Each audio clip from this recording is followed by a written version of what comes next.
Hey guys, Metal Jesus here, and today I'm outside. I'm actually in nature. I chose one of my favorite parks in all of Seattle to come out and show you this really cool thing that got sent to me recently, and that is a Handmade Wood NES. So I was contacted by a fan of the channel. His name is Russell, and he is a woodworker, and he makes a bunch of furniture. He also creates guitars, does a bunch of stuff like that, and he created this handmade, as you can see here, NES made of wood. Now check this out. I mean, it's a thing of beauty. So the bottom of it is actually walnut, and then the top is made of cherry, and then that little red stripe there, I guess that's an exotic wood that I'd never heard of before called red heart.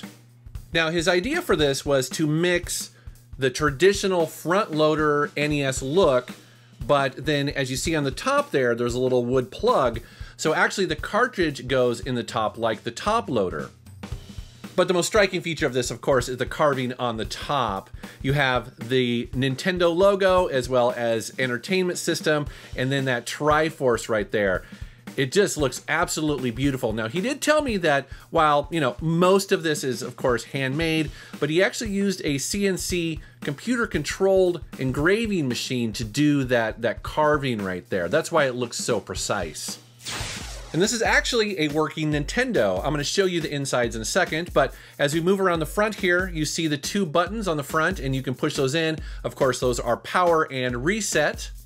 You also have the two ports for your controllers, and then there is a metal latch there, which I love how that looks. And then when you open it up, you see that it's mostly empty inside, and that is because, again, he made the choice to not have this be the front loader, but to be the top loader. And so he's actually got a third-party solution in here. It's one of those clone systems, and this one's made by Gamertech. And he did that primarily because he wanted to have HDMI out. And so as we swing along to the back there, you can see that there are a bunch of ports. I love those metal hinges, right? Those are so awesome. But yeah, there's HDMI out right there. So, he admits that's not the best NES solution out there, but this is really all about the casing and the wood. So, yes, it plays NES games, but that's kind of secondary.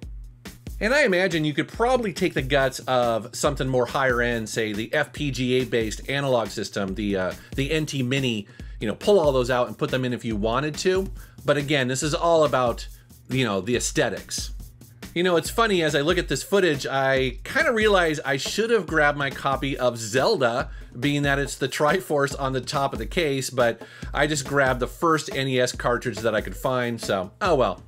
But yeah, this is just a quick little video to show you something that I thought was pretty cool. I mean, I love it when I see people who take either their day job or something they're passionate about, in this case, woodworking, and then they mix that with their love of video games and come up with something, handmade and beautiful like this. I just love highlighting that stuff. And I believe he is selling this along with some of the other work that he does. So I'm gonna put a link down in the video description below if you wanna find out more, or at least just check out some of the cool stuff he does. And this one here is gonna end up in a charity auction at an upcoming expo that I'll attend either this year or next. So be on the lookout for it because it's definitely one of a kind. All right, guys, well, that's it for this short video. Thank you very much for watching. Thank you for subscribing, and take care.